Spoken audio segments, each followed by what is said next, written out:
Hi and welcome back guys. So today for the third episode, we bring you our special guest. Kita ada Arda in the house. So welcome Arda. Thank you. Okay, so basically untuk each and every episode kita akan ada introduction lah. So you can introduce yourself. Hi everyone. I'm Arda. I is an architect and NFT artist. Okay. NFT artist. Wow. NFT artist. Yeah. Okay. And not just NFT artist. Basically, I do architecture and as well as art. Like I'm active in the art scene in Malaysia, specifically in Kuala Lumpur. And so I started. I worked as an architect since 2012, like after diploma, I dah start kerja. And then I sambung degree. Lepas tu I sambung masters. And then like after masters, I started working on my first big girl job in 2019. And then bila I think like after 3 years, I got to the point where I macam burnt out sikit. Because it was like a big project. Yeah. It's actually like 1 million square feet punya project. Oh, okay. What kind of project is that? It's a retail mall. Was it? Yeah, it was 1 million square feet. Retail mall untuk 118 Tower. Oh, Tower 118. Wow. Yeah, so dekat situ ada retail mall kat bawah dia. It's a podium tu. So that is a complicated design punya building. I see. Yeah. And then I think like it's challenging work, but I learned a lot of skills I gained from that project. So much no regrets. Walaupun I burn out at the end.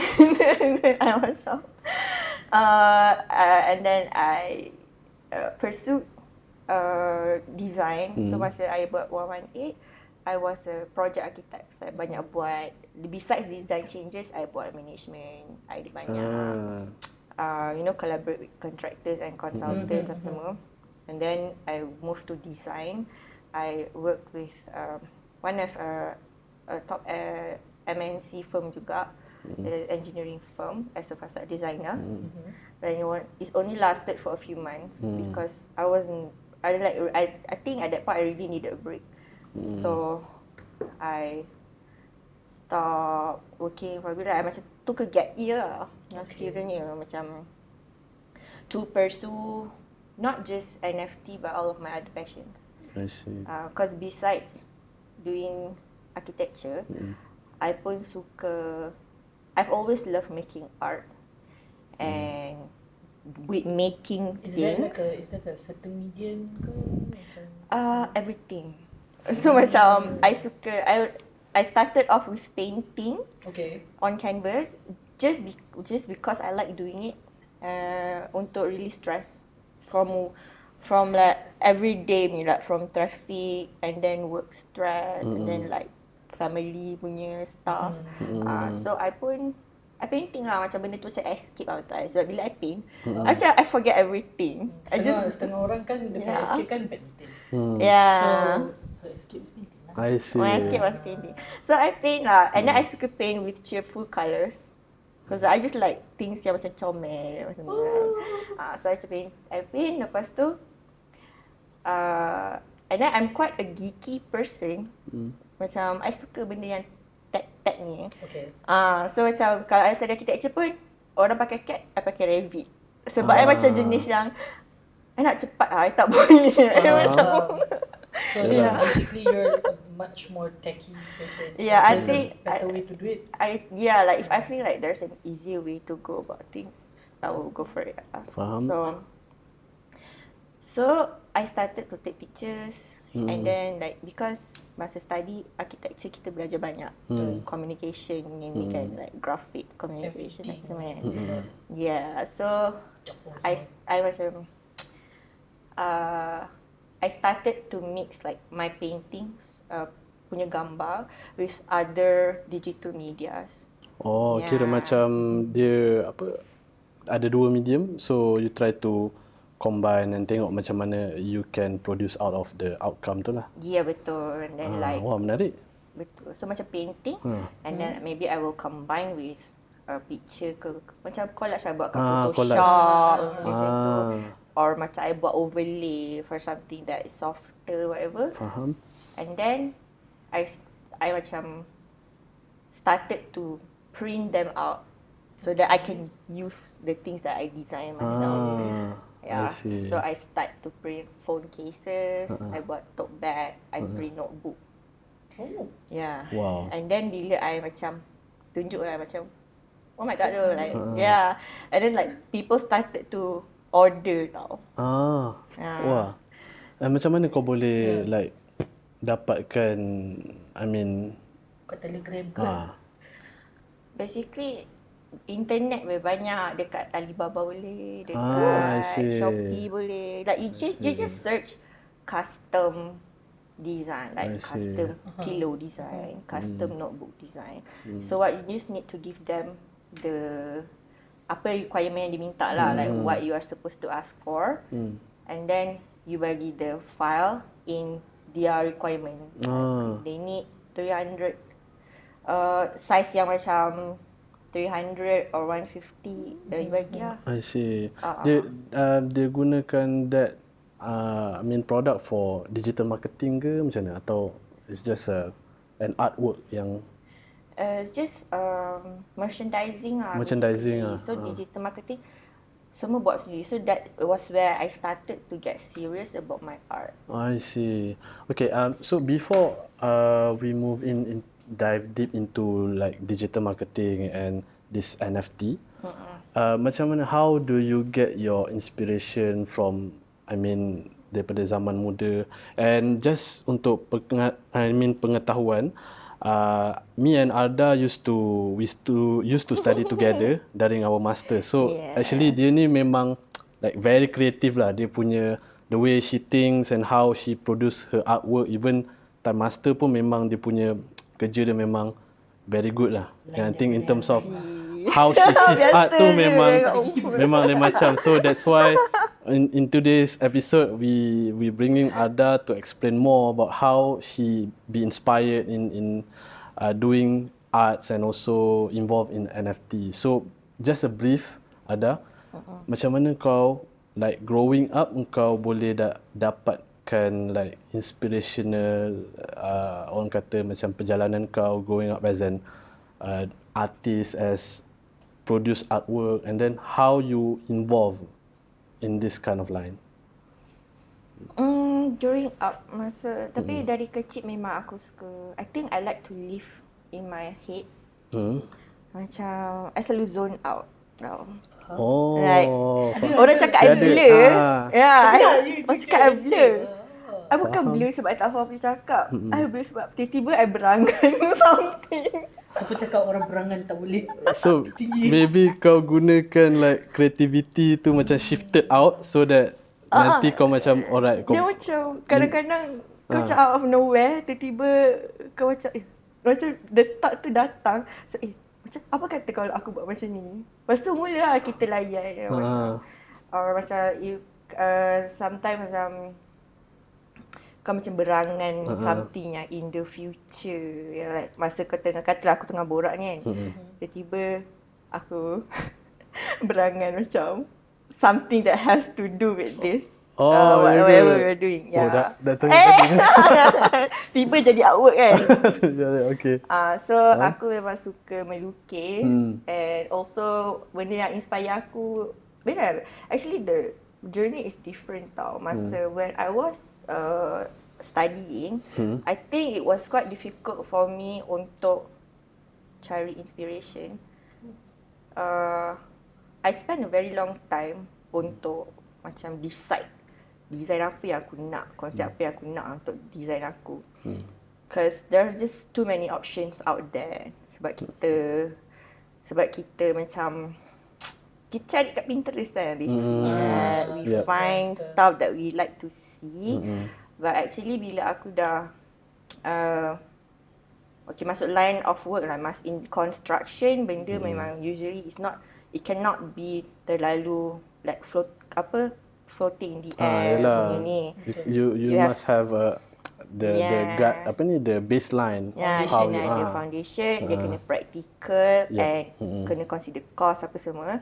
Tapi bila aku masuk art baru aku macam I found my flow for inspiration. So I think is the best way to get inspired is to actually just live your life and experience things and also be observant about your surrounding and macam kena banyak buat reflection lah.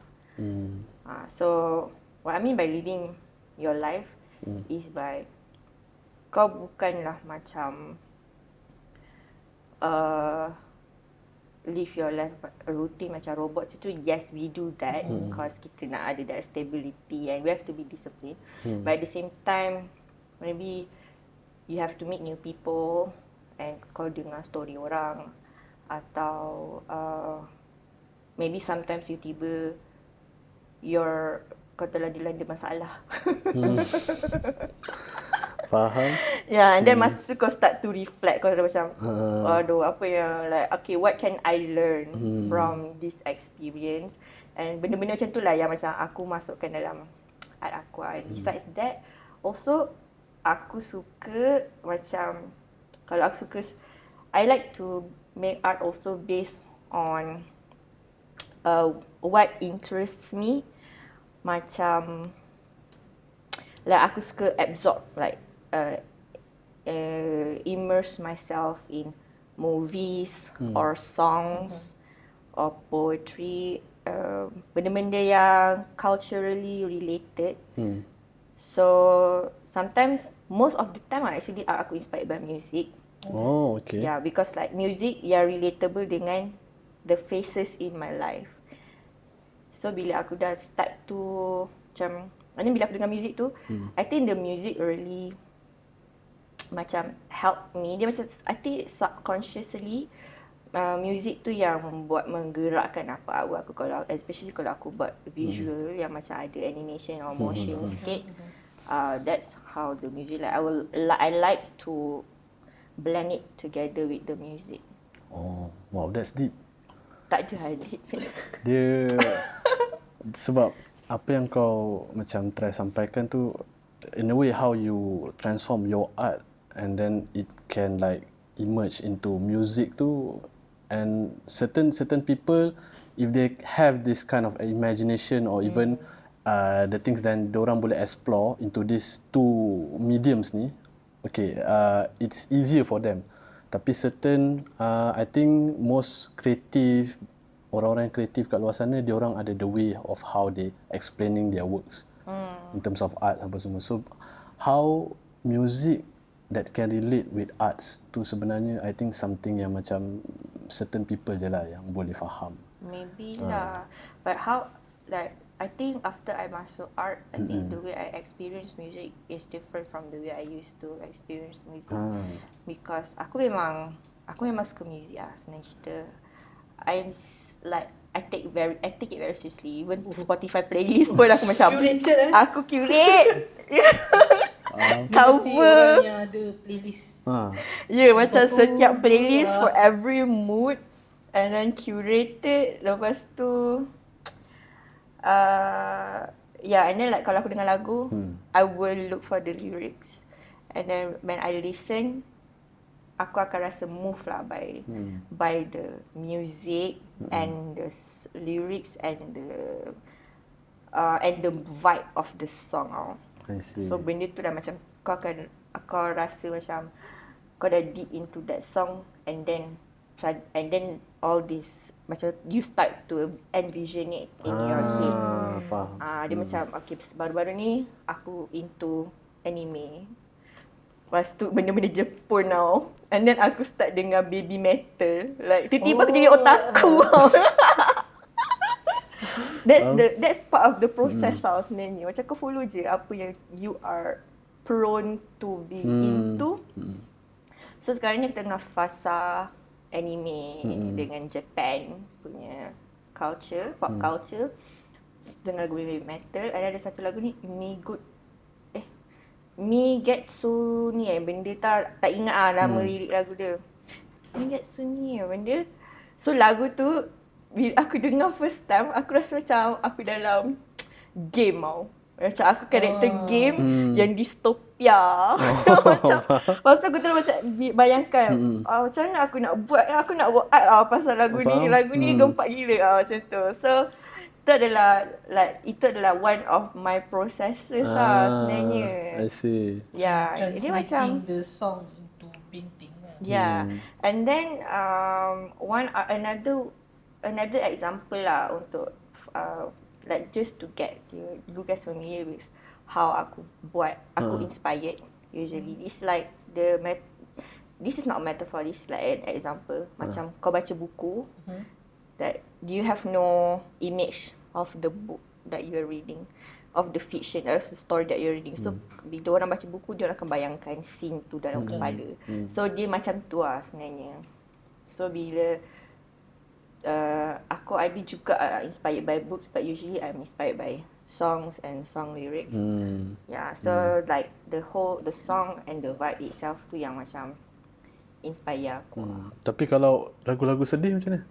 Dia ada tak macam lagu sedih tu impact? Terbawa juga. Pernah lagu sedih. Tapi walaupun lagu tu sedih, usually I will go for colours yang happy.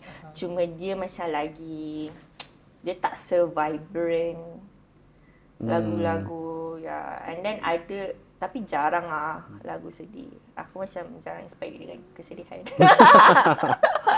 Okay bang. Tapi lagu marah ada. Kalau lagu dia, ada sekali tu aku ada face yang dark tau. Yang macam like stress I hate the world kinda. Dia gaduh dengan kontraktor kat saya. Ya, so masa tu aku macam aku memang tak boleh lah. So aku dengar lagu-lagu yang bukan dengar lah. Sometimes benda-benda yang tiba-tiba cross your path is related to what's going on in your life. So lepas tu bila satu benda dah cross aku punya path tu, aku start lah tu berfantasi kan. Faham. So banyak lah macam aku try to like, sometimes kau fikir tau, kalau kau punya audience biasanya macam dah biasa tengok artwork kau macam ni, tiba-tiba kau nak buat artwork yang dark. Macam So dia boleh macam notice lah, this something wrong. Is something wrong or is she trying something new? Aku tak macam, aku biasanya macam I don't really think about how it is perceived lah.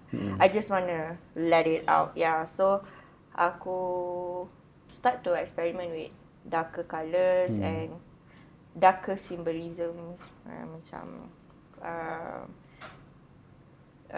to express the meaning of the artwork.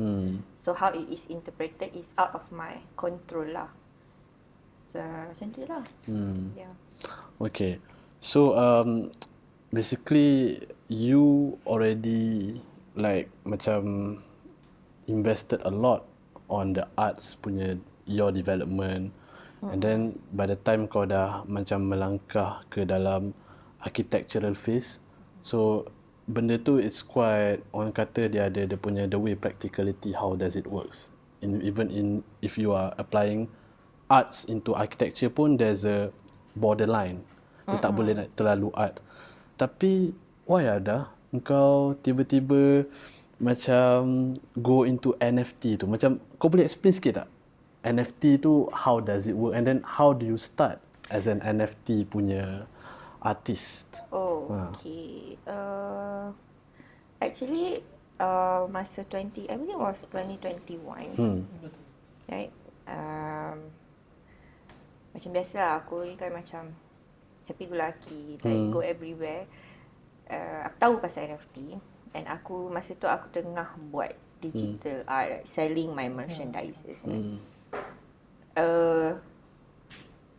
I think my ayah aku memang jenis yang suka benda-benda innovation ni. So dia macam, cuba kakak try lah jual artwork dekat NFT tu kan. Tapi waktu time tu NFT dia dah start growing ke, atau dia macam still in the baru lagi. I think NFT started 2020.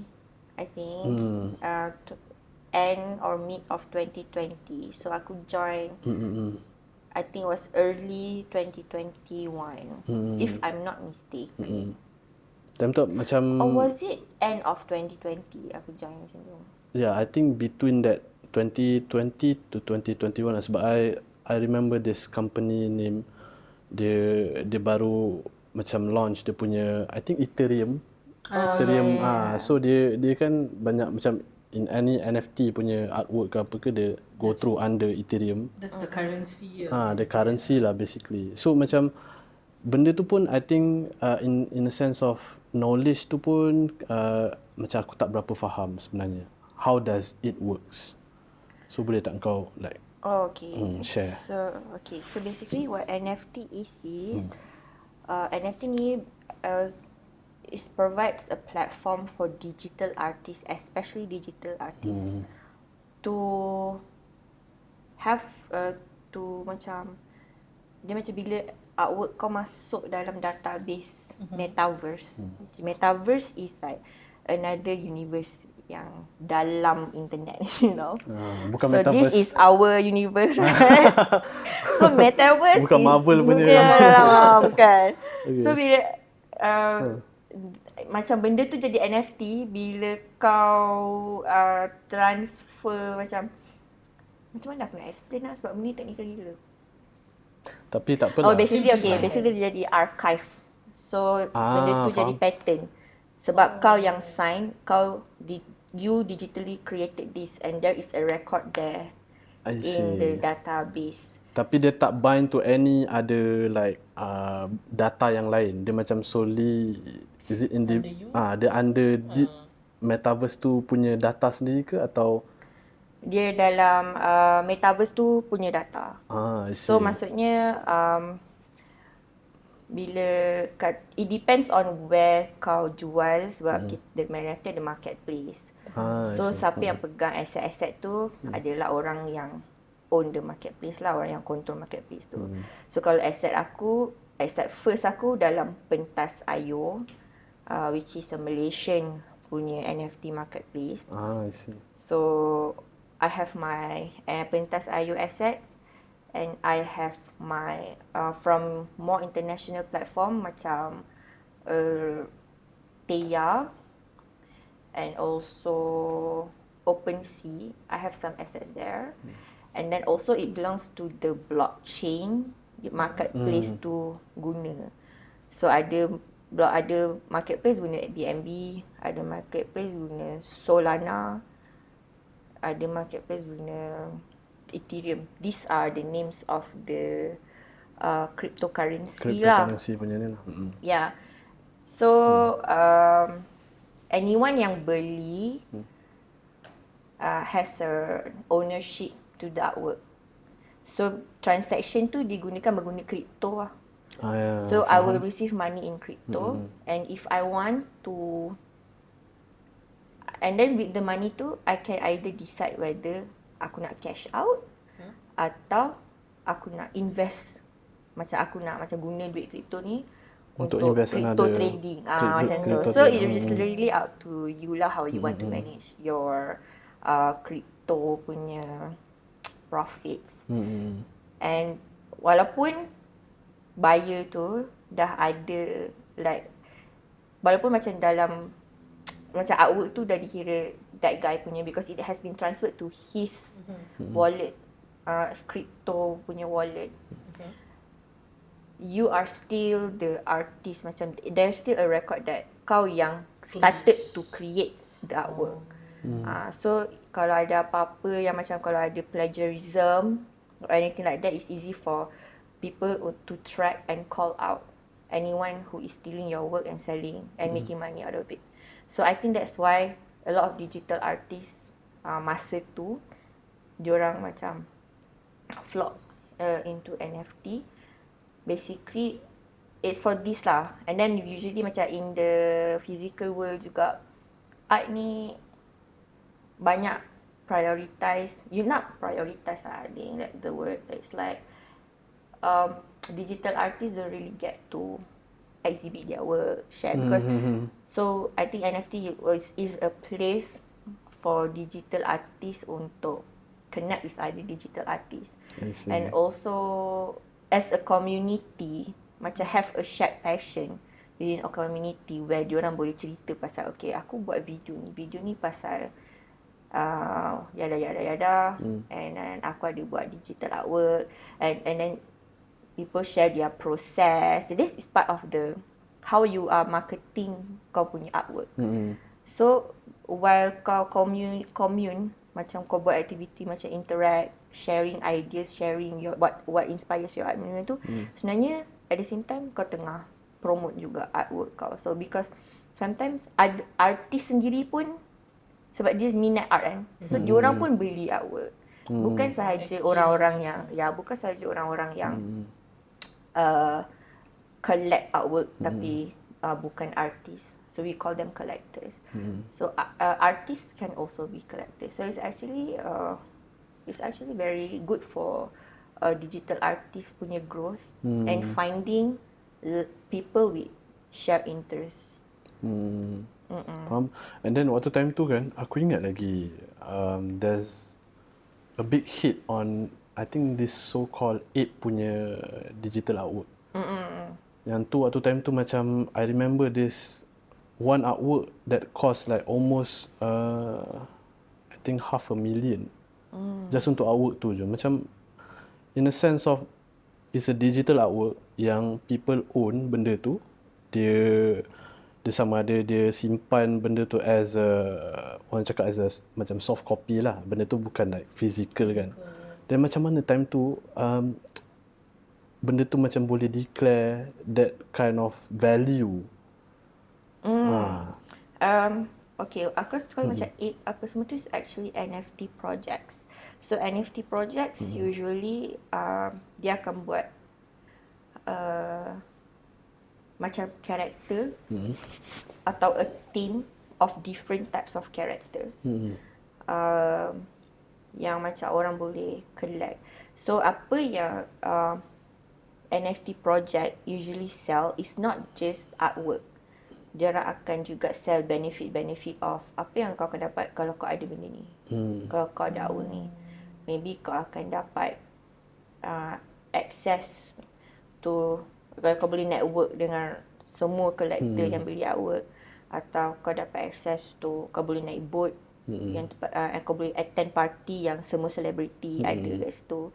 So I think because aku bukanlah NFT artist yang follow project, but I know how they like to market their projects, and people start to buy, like they don't mind buying for what they are going to gain from the artwork lah. Yeah. So benda ni kalau lagi hype, kalau project tu lagi hype, value dia akan lagi banyak, because dalam NFT kau boleh, dia macam business lah, kau beli lepas kau flip for a even higher price, because maybe there's someone who wants it more than you do. Yeah, so when you start to buy project punya ni,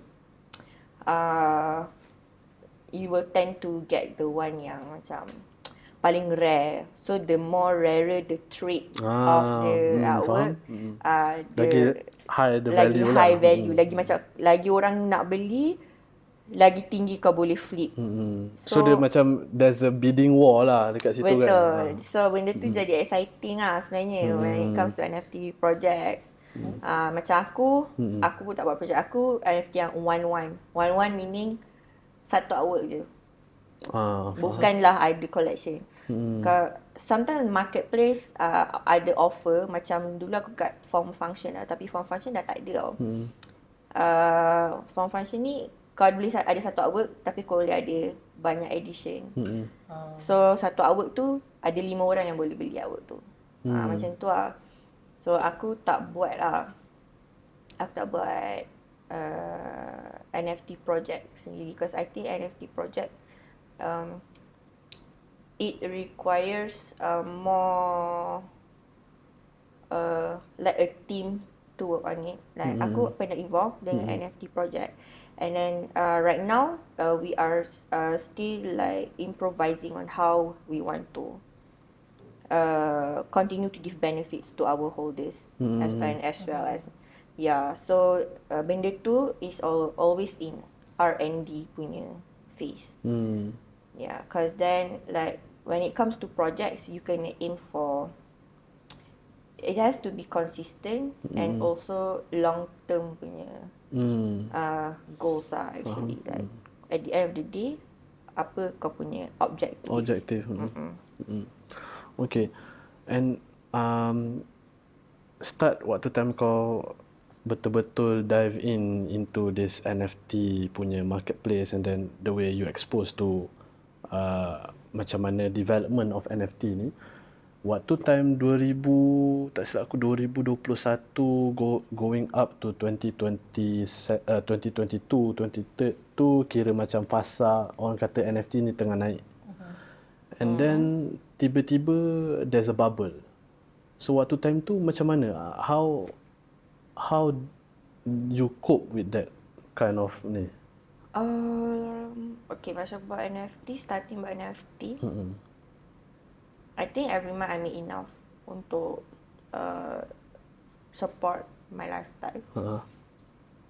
Lepas tu bila start untuk bubble tu, aku macam okay, like I'm not selling any work. So kalau macam basically lah, engkau sell your artwork tu, dia macam mana dia punya like range yang kau boleh dapat waktu time tu? Depends lah. Usually dalam sebulan ada lah dapat 2-3 ribu ke. Wow, tu banyak juga tau. But then like it could be better if I work harder. Sebab NFT ni, it's not just you being an artist, you also have to know how to do business. So kau kena macam network, you know, you need to know how to network and sell your art. Sell yourself. You have to know how to brand yourself for people to know you. Macam kalau kau tengok artwork ni, kau dah tahu artwork siapa. Macam tu. You need to self-brand and you need to make an impact in the community. To me lah, besides making good artwork. That's how I learn a lot of soft skills.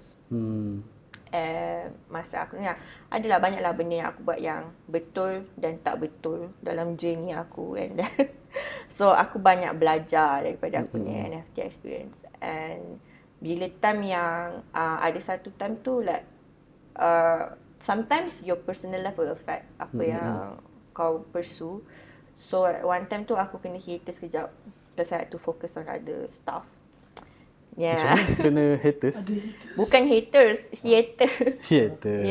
Okay. Macam kena other stuff. And then masa tu aku start to involve dengan projection mapping, installations. So that's where aku start to make money, jadi macam freelance pula. So I took a break lah from NFT for a while, but I don't know if I'm planning to get back into NFT or not yet. But it's on my mind because aku actually suka share artwork and cerita lah pasal artwork aku. I think I'm really passionate about sharing my ideas and what inspires me and my vision and what is the message that I'm trying to convey with others. So macam apa yang soalan kau tadi? Bila tak ada tu lah. I have to find other means to survive, but also at the same time bila kau tak buat artwork, macam kau boleh buat new artwork, or I will just absorb information. Maksudnya because your art can be influenced by what you are into. So macam like aku macam music or culture or movie. So aku just buat anything lah untuk aku absorb information. So bila aku buat artwork, aku terus tahu macam okay, aku nak guna reference ni, aku nak buat macam movie ni, aku nak inspired by this artwork punya colour palette lah, benda macam tu lah. Maknanya macam dia ada continuous direction lah. Dia tak stop. Yeah, it never stops lah. Actually, your artwork, your art inspiration is always flowing. So with that kind of experience, aku belajar untuk jadi consistent.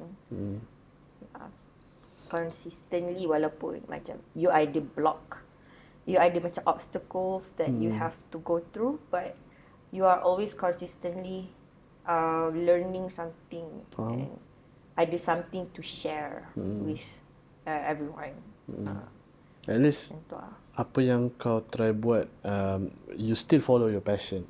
Betul, Benda tu macam dia tak divert into benda straight, benda lain lah. Kau tukar, dah tak buat NFT and then kau terus masuk ke industri lain ke. And how, macam mana kau boleh dapat like kekuatan tu untuk kau macam maintain, tak apa, kita try lagi, kita cuba. Bukanlah kekuatan. Aku macam Ada fasa down dia lah macam. ada lah fasa down, tapi aku sebab aku suka aku tak boleh tak buat. Faham? Macam bagi rehat dulu. Yeah, because like banyak orang especially art influencers dekat social media, diorang memang they advise you that rest is also part of the work is also rest. So sebab bila kau burn out, kadang otak kau pun tak jalan, kau art block. So bila kau art block, kau kena go into rest and absorption mode, absorbing life experiences and your interest untuk kau tiba-tiba inspire lagi. Sebab idea tu kadang-kadang datang out of nowhere. You cannot force it. Kan like constant pouring it out.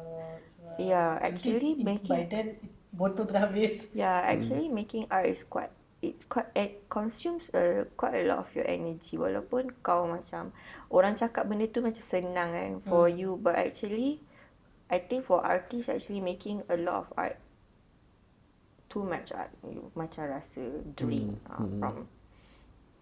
from yeah. So actually the bottom line is rest is also part of your work. Betul. I think not just in art, also in any industry. Any other, So you need to betul. you need to give yourself a break sometimes. Kita bukan robot kan. We are not machines. Faham. And then speaking of robot kan, kira aku teringat lah waktu tu time zaman-zaman we study architecture and then we start to do all the projects yang waktu time belajar apa semua kan. So we have this mindset that one day if we are meant to be an architect and then kita buat projek-projek besar apa ke semua, and then we are thinking about macam mana kita nak balance our work life and also our social life. So benda tu membuatkan kita rasa macam is this the right path that we are going to take? Sebab architecture is a lot. Like banyak lah yang kita kena reconsider. Lagi-lagi after we finish our masters, then we want to pursue to part 3.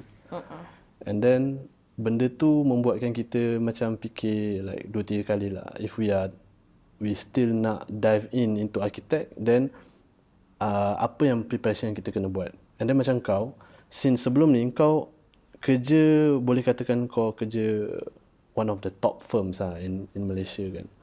Then macam mana kau boleh like macam kira kau dah ada macam kau punya platform untuk kau go higher in architecture. Tapi what makes you tiba-tiba divert into NFT, and kenapa kau tak continue architecture in part 3 tu? Aku bukan tak continue architecture actually. At that time, because masa tu aku macam burnout, I wanted to try other things. So masa tu aku punya NFT tengah like I was gaining traction lah masa tu sebenarnya, like aku pergi exhibit artwork aku dekat New York, like And then like ada local art galleries apa semua. So aku macam nak explore that path masa tu. And then bila aku join NFT, and then aku aku jual nasi lemak. I tried to infuse nasi lemak with art, macam branding yang macam comel. That was to help parents aku masa tu, they wanted to start to sell nasi lemak, and then aku join events company, which was also interesting. But events ni dia macam kau design smaller stuff, like macam macam meja or stage or wall panels macam tu, which aku suka. I think it's something like architecture, but it's fun and you can be playful with it. Cuma dia sangat fast pace lah. Dia fast pace, but then I think the good part about events is disebabkan dia fast pace, kau nampak produk kau lagi cepat. You always get a sense of fulfillment after setiap event. And then after that aku join satu consultancy punya company, aku buat graphics. So bila aku explore these different ventures with online, selling art online with NFT, and then aku join events, buat installation, buat corporate event, and then aku masuk graphic, aku belajar pasal how to do corporate punya graphic punya style. And then aku realise I gain clarity on sebenarnya passion aku yang betul-betul yang paling aku suka buat sekali is aku suka architecture lah sebenarnya. Macam aku suka, I think I like hands-on stuff. Yang macam I like to collaborate with other people to make something work lah. So aku really enjoy kerja aku masa jadi events punya designer, because I got to like have the responsibility untuk macam like aku design layout event tu, lepas tu aku design everything for the event, and then aku kena collaborate dengan contractor and technicians to make sure that everything works and everything is in order for the event to take place. Faham. Yeah, so I think it's similar with architecture lah. Architecture maybe is more challenging and there's more liability to it. But then I think what I enjoy is collaborating with the contractors. Macam aku suka, like aku jenis yang tengok shop drawing, okay shop drawing ni tak betul, ataupun nanti macam contractor call, ada problem dekat site, okay apa masalah kat site kan, and then aku akan discuss dengan team aku, okay macam mana kita nak solve masalah, ada structure punya problem dekat site ni. So aku suka that process of solving problem, and then bila problem tu dah solve, dah siap, and then contractor tu report, okay dah buat macam ni. I think I like that process lah sebenarnya. Best lah, kira macam walaupun kau buat NFT, I mean kau punya journey as an architecture tu tak hilang, kau still ada architecture punya work yang kau involve, and then sambil-sambil kau buat terus dengan NFT. I mean kau kira there's two works of collaborating, NFT and architecture, which is benda tu macam is a new skills. Ya, betul sebenarnya. Yang kau belajar. Like walaupun aku pergi, like my journey has been like wow, what an adventure I had. And then aku macam realise macam okay, ni lah yang paling aku suka buat sebenarnya. Aku nak buat, aku suka design, and aku suka design aku tu menjadi sesuatu. Ada orang pakai or orang experience apa yang aku design, itu adalah, that is what fulfills me lah sebenarnya. So I think visuals and digital art is a lot of fun. Aku suka. Then I think what I really like to do is to make a positive impact for society to use, you know. Dia macam feeling yang bila kau buat exhibition kan, aku suka kalau aku buat exhibition yang installation of yang ada projection mapping tu, bila orang datang kau punya corner and then orang enjoy apa yang kau buat. I think I like that feeling. So it's the same with architecture. Bila kau buat architecture, kau tengok orang lain pakai, like orang lain masuk dalam kita punya projects and macam feeling dia macam wow. I did something good for people to use. That thing aku suka feeling macam bila orang, you know, making people happy and aku rasa that's why. And then speaking of architecture and NFT, the difference between those two, you producing art, digital art, and then also architecture. Tapi kenapa architecture waktu time tu kau burn out? Kau ada cakap tadi yang tiba-tiba kau burn out. Dia sebab apa faktor dia? Oh, sebab project tu is quite because the project is the design is quite complicated. Dia macam bentuk kristal. So dia punya and it's 1.6 million square feet. So there was a lot of discrepancies. I don't know if I can disclose this or not. Dia tak perlu bagi tahu nama company ABC, just Lagi jauh atas dia. So project tu I think it's common kot among architects sebenarnya. Sometimes you get challenging projects.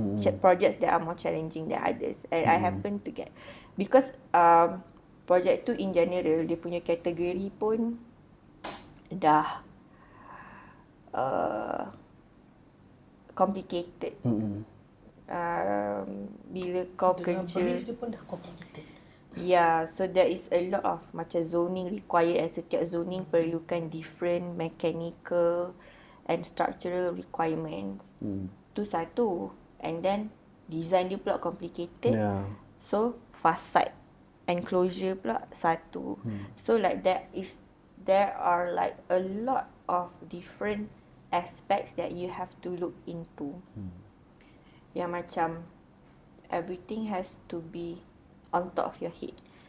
So kalau ada apa-apa issue, and then like while you are at it, sometimes you find issues at site.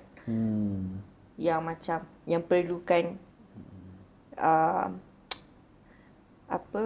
quick solutions juga. And then suddenly kau kena attack dengan kontraktor sebab kan benda yang dah lama.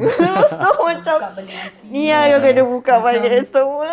Tapi sebab kan ada macam like involve a lot of people kan. Tapi end up nanti kita balik yang kena sebab itu adalah lumrah kot dalam architecture because at the end of the day memang architect yang lead. It's the lead of a project. So it's part of our responsibility. But then I think those are the challenges yang macam buat kau belajar macam-macam I'm like super grateful. Like maybe masa tu aku macam stress masa tu aku benci. Tapi bila aku masa tu aku macam kenapa aku kena pergi kerja kan. Tapi sekarang aku rasa aku bersyukur dengan pengalaman tu, like because bila aku keluar daripada architecture tu, aku gunakan apa yang aku belajar masa aku jadi arkitek masa tu. I implemented it dalam art career, macam mana aku jumpa orang, macam mana aku nego, macam mana aku boleh dapatkan job untuk event.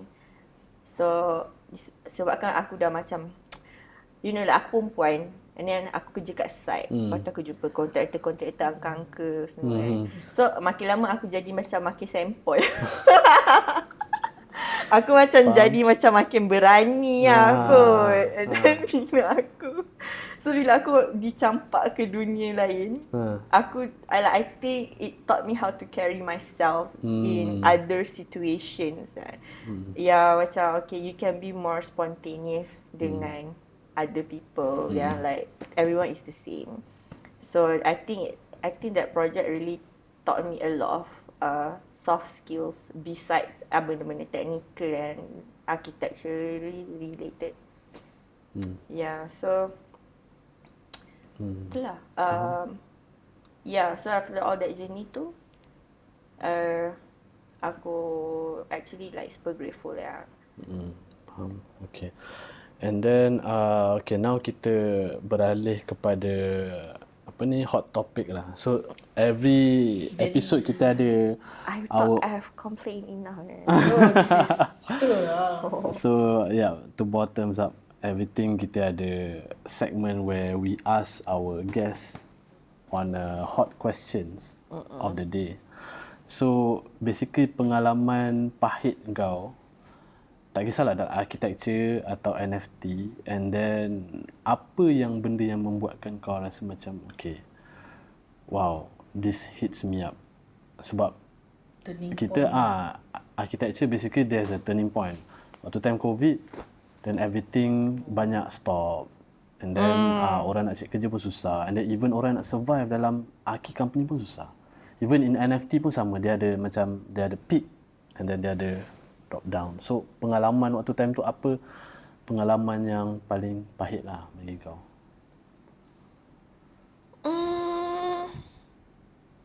Aku rasa okay, dalam architecture, I think architecture in general is challenging on its own lah. Tapi bila kau jadi entrepreneur, macam NFT lah, kau buat business lah, you know. Like, bila kau dah start to like, bila kau rasa stuck, macam kau tak buat sale, atau kau dah dapat, kau punya, you have less attention, or maybe you made a mistake yang macam kau dah macam buat silap lah basically. Dia silap apa in general? Macam tersilap cakap ke, atau macam sometimes kau stress, like, and then kau dah biasa at be expressive. Sometimes you express yourself the wrong way. And then masa tu macam kau punya kawan-kawan start tu like dia macam drifted away, and even kau sendiri pun rasa macam, you know, I need to isolate myself because I don't want to, aku tak nak transfer negative energy aku kat orang lain. So bila aku dalam isolation, aku rasa macam mana aku nak come back though, like aku dah lama sebab because you dah biasa on a roll, and then suddenly you stop, and then you macam okay, I don't know if how I can come back from it. Tapi masa tu aku memang down teruk because I was hard on myself. So aku pun macam okay, I took my time to reflect. And then one thing yang aku percaya lah is God will always provide me with what I need. So aku selalu this is the one thing that I tell myself kalau aku nak cari kerja atau nak cari more experience, kan, God will always direct the right opportunity to me at the right time. So aku tak pernah, walaupun aku down, aku reflect, and at the same time aku buat work juga apa semua, or aku macam indulge in entertainment or things that I like. I know that God is always working to get me to the right people so that I can produce more because I love doing it. Bagi aku, the more we love something, the more it amplifies. So aku rasa macam rezeki tu tak pernah Salah alamat. Tak, bukan salah alamat. Rezeki tu akan sentiasa ada. Betul. So aku tak perlu stress pasal benda tu.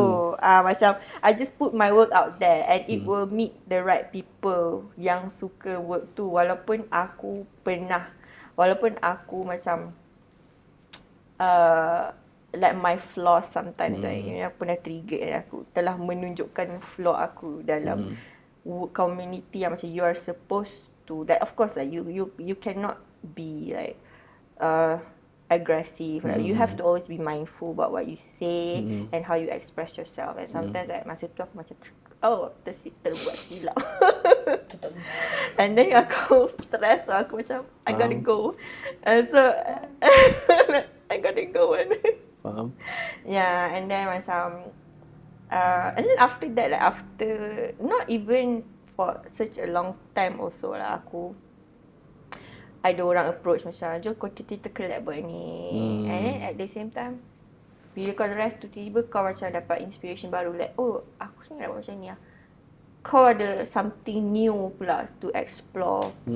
So actually like the thing is always flowing, it's never completely stop.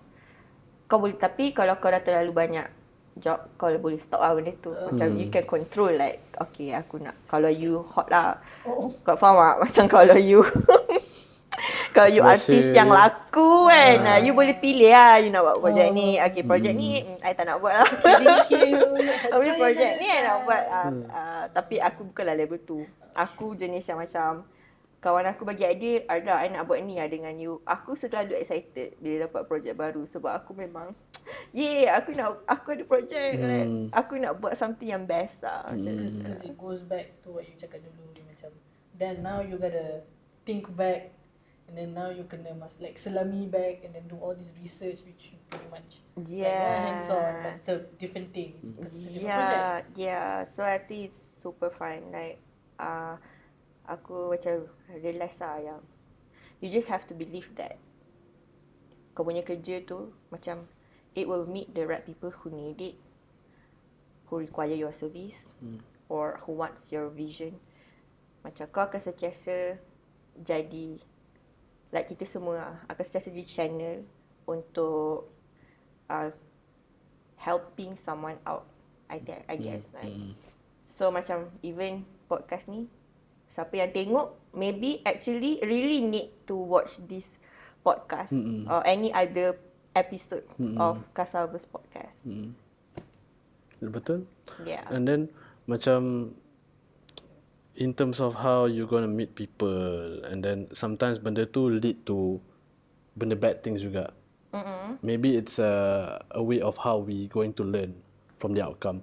But kita tak semua kita bertemu is the right person. And then when the time kau into NFT, and then speaking of macam artwork kan, ada tak macam time tu ada orang try to steal your artwork ke apa ke, and then dia jumpa kau, lepas tu dia macam plagiarism. Sebab kan sekarang ni kan banyak kan jenis macam tu kan, yang jenis tak, dia nampak kau tengah macam you already natural as in artist, so ada orang like copy. I think aku tak ada lah macam, kita tak boleh assume lah sebenarnya kalau orang curi kerja kita, unless dia memang macam ni awak aku, tiba-tiba kau jual awak yang sama. Benda tu memang benda tu memang plagiarism lah.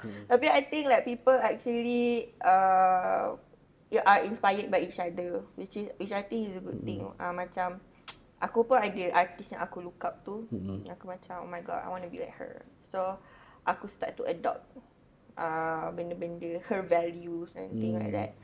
So I think the same goes with everyone. So I feel like bila ada orang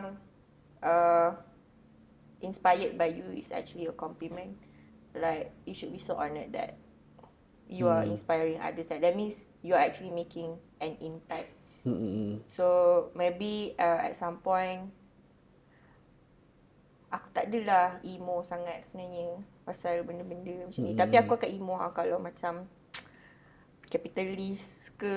Aku emo They make out of profit benda tu pula. Faham. Tapi kalau macam like in terms of inspiring each other tu apa semua, aku okay. Tapi kalau but if you are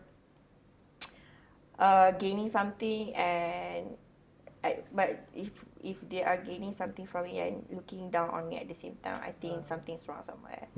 But then like if you are positively inspired every time, macam you are like, it's actually you are not macam mana, basically when the environment is positive, the vibe is positive, it's cool. But if if it feels off, it's off. So yeah, tapi normally kau boleh sense lah benda-benda macam tu kalau jadi macam ada negative vibes. Terbawa. I don't know, maybe aku sense atau maybe itu adalah aku punya overthinking, aku tak tahu. Terus kita boleh assume, even kalau kita confront orang pun, Dia akan cakap, takkanlah dia nak macam, ya aku memang ada masalah dengan kau. you perasan ke? Ya macam, you think you're all that. Yang macam, kisah pula aku pasal kau. Ya, tiba-tiba kan. Tak Okay, faham. ada. But then, usual lah, biasa. Macam kalau dalam apa-apa industri pun, it's a rat race. Like, Yup. it is always competitive. So there are people yang compete with each other, and there are people yang compete with themselves je. So kita tak boleh control benda-benda tu.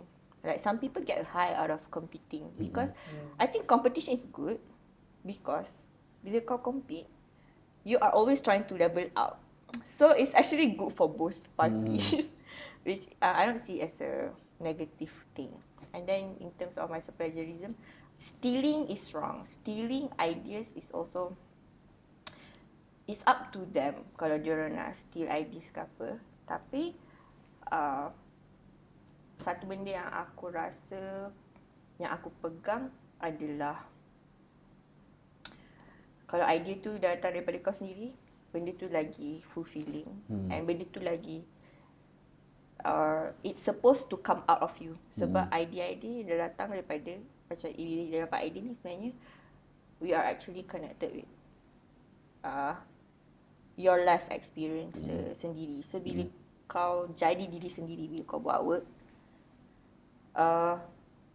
it is actually something yang more valuable. Ya, so kata kalau aku macam aku nak buat work ni tapi aku nak ikut konsep arkitek ni. Tapi bila kau buat, kau tak feel pun. Dan kau tak Betul. Tak rasa puas kau lah. tak rasa macam apa yang aku fulfill buat? lah. Sometimes benda tu, outcome tu pun macam maybe dia power tapi itu bukanlah artwork favourite kau. Artwork favourite kau usually artwork kau yang paling like memang benda tu datang daripada kau. Yeah.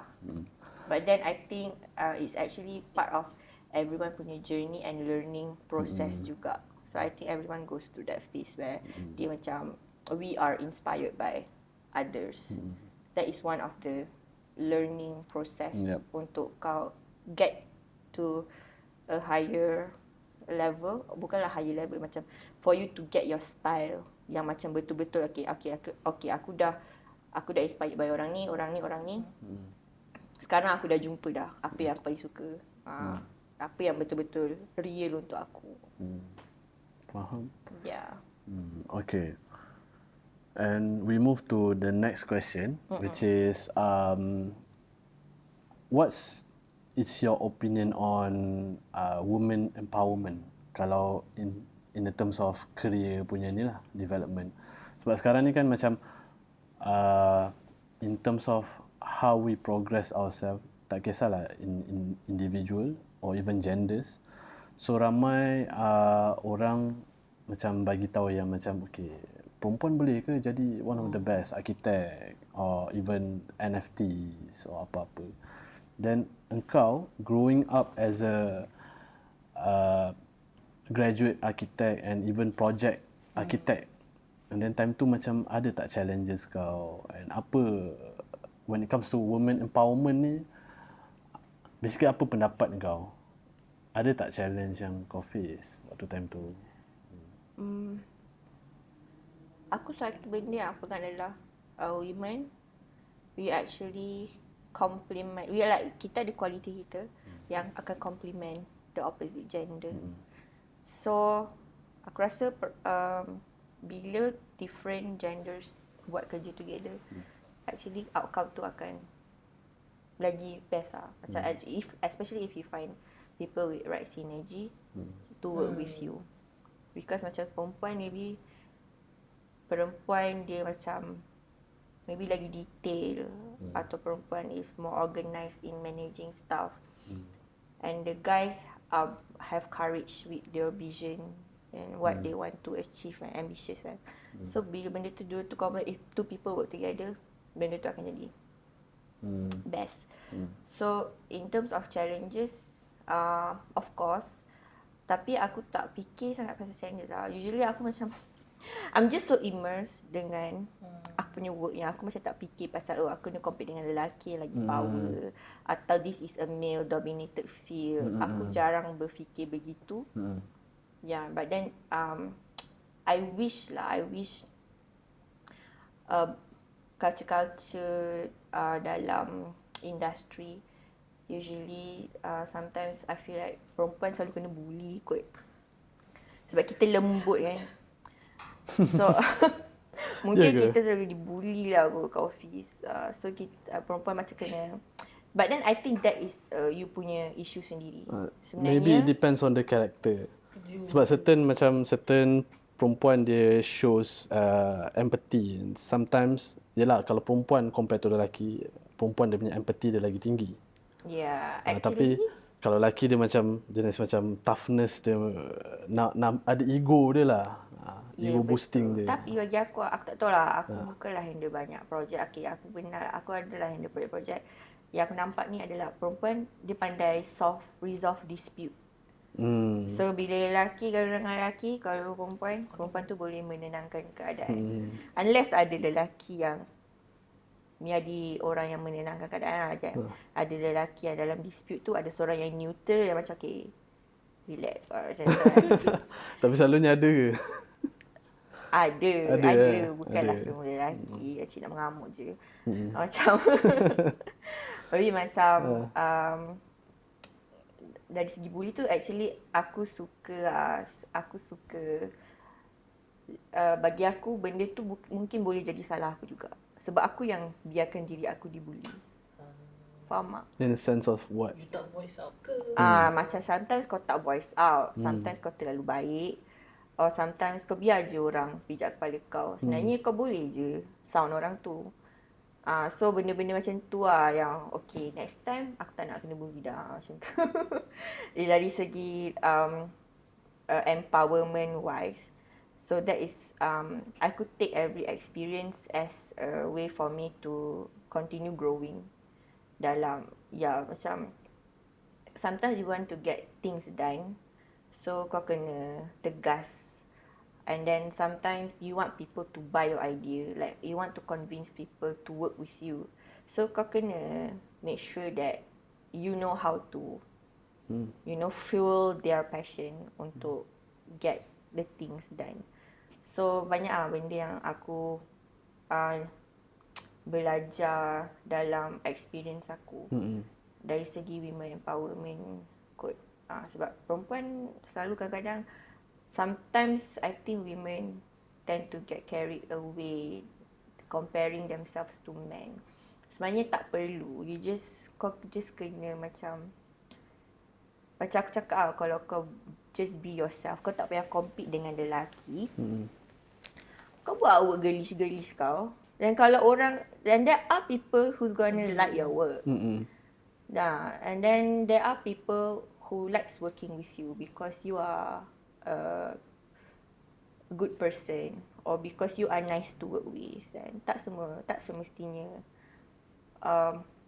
it's negative or you are always at risk because you are a woman. There are good people and there are people yang mungkin ada orang yang macam suka backup you.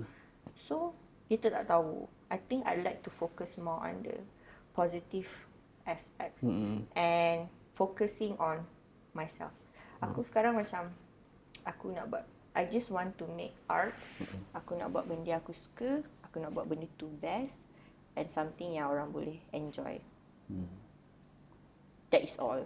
Like I don't think about Anyone anymore? Yeah, I don't think about engagement. I don't think about if I'm making a lot of money. I'm just doing it because I love Because of the passion. Yeah. Dia seronok. Suka dia. Yeah, I happy. I suka. Betul. And we enjoy what we passionate about. Itu that's the main thing lah sebenarnya. Aku suka bekerja dengan collaborate dengan orang-orang yang macam ada vision yang sama.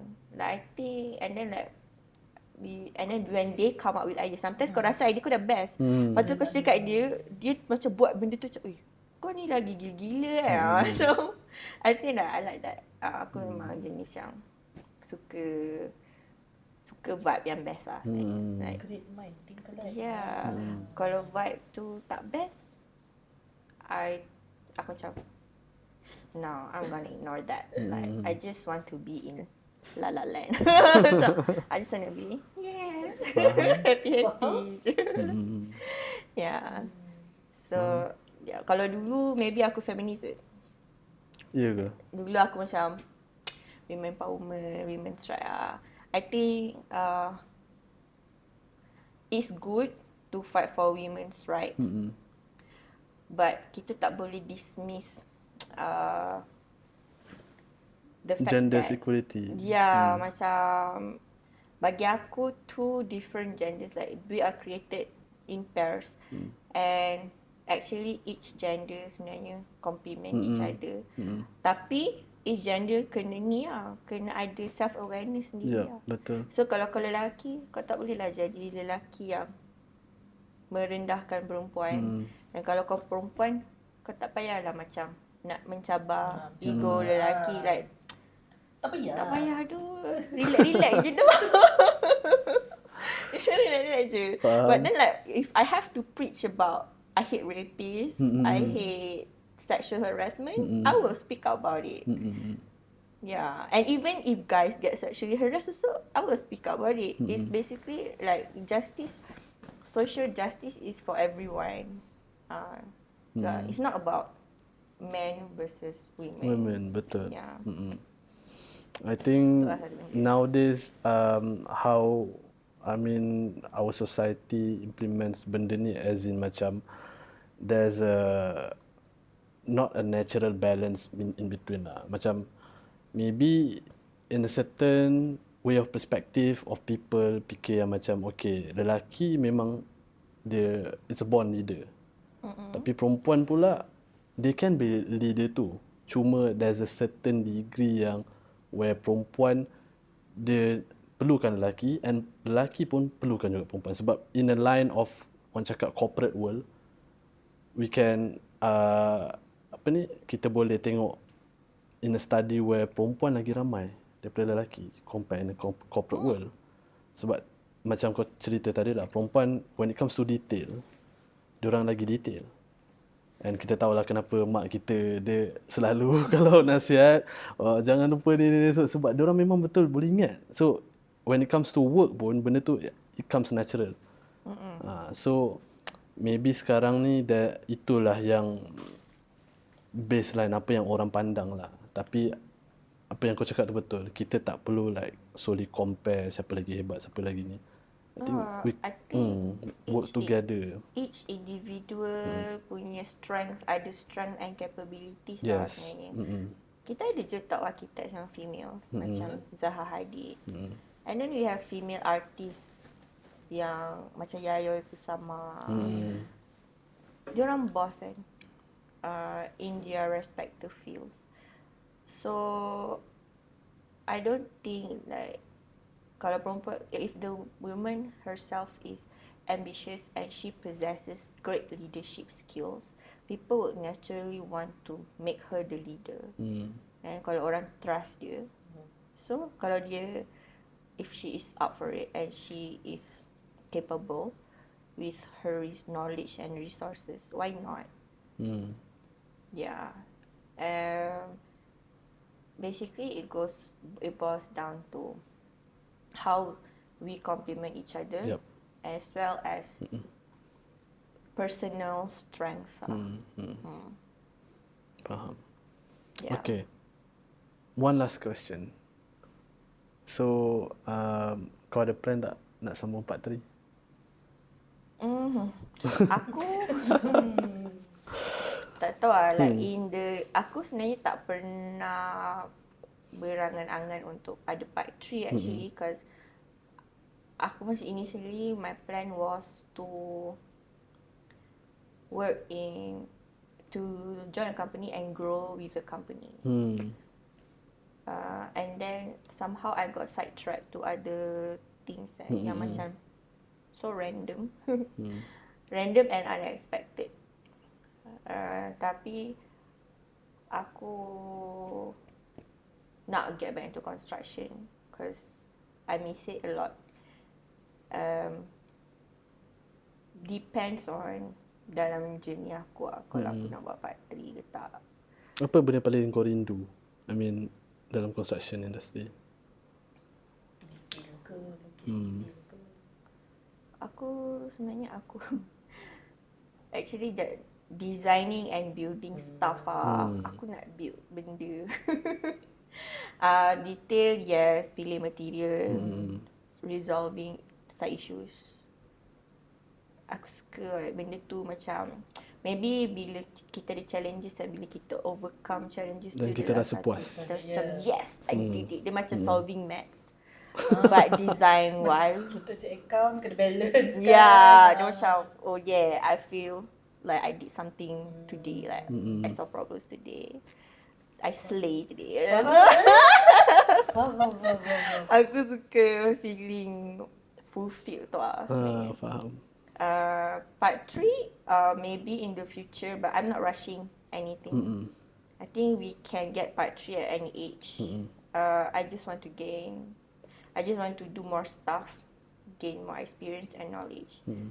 So yeah, nak buat back to design and building dalam construction. Macam main Sims.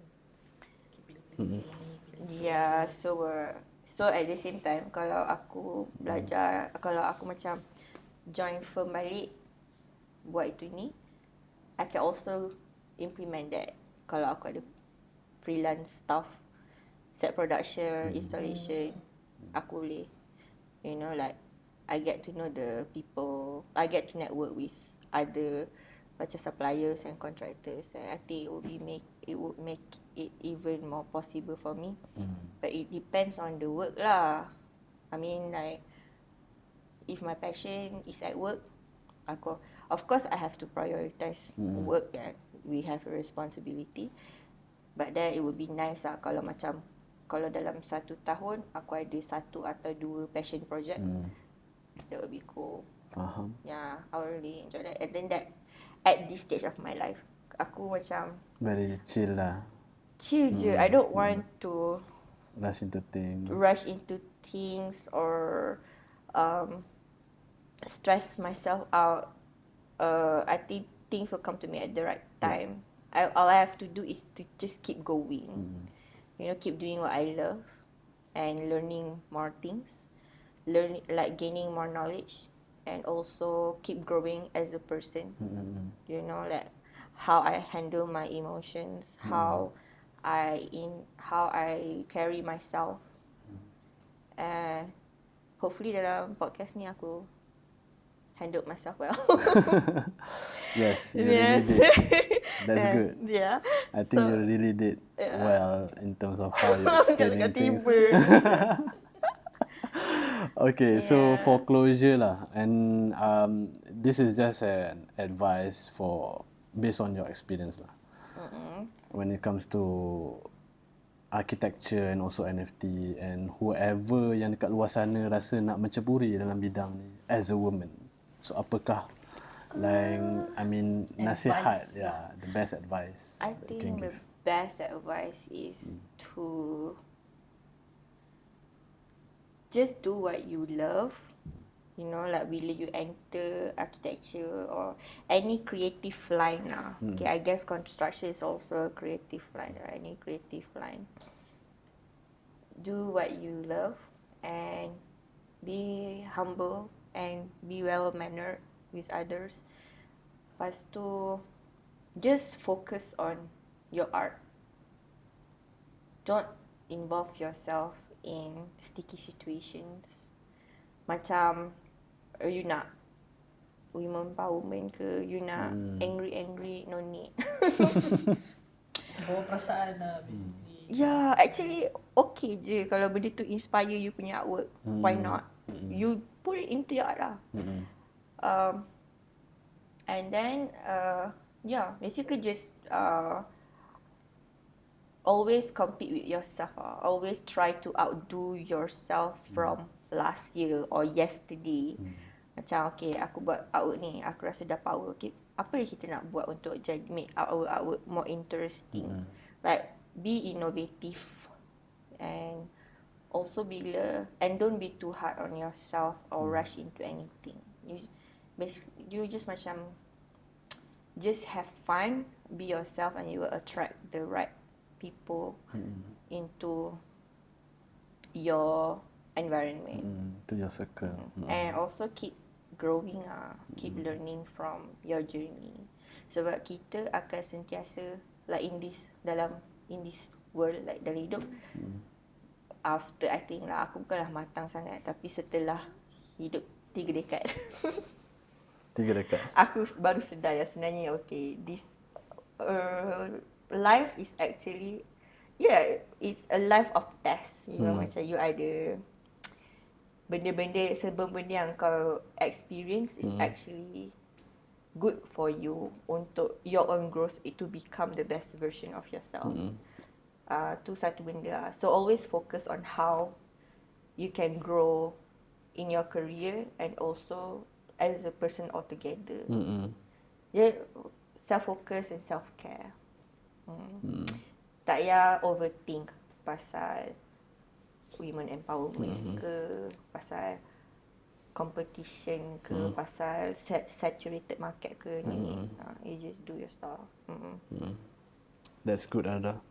So I think that's it for this episode, and thank you so much. Thank you, Arda, sebab kau think for this episode banyak benda yang kau share yang mengenai benda-benda berkaitan dengan architecture together with art, so that orang betul-betul boleh faham macam mana kita nak sampaikan message yang betul untuk kita pursue in terms of architecture, cabaran dia, NFT, and what you presented yourself in terms of how you expose in this kind of field apa semua.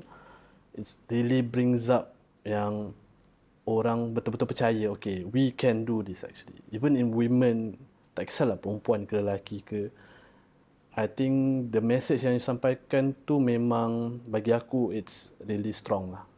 So thank you so much, Arda, for joining us. Thank you for tolong cut part yang aku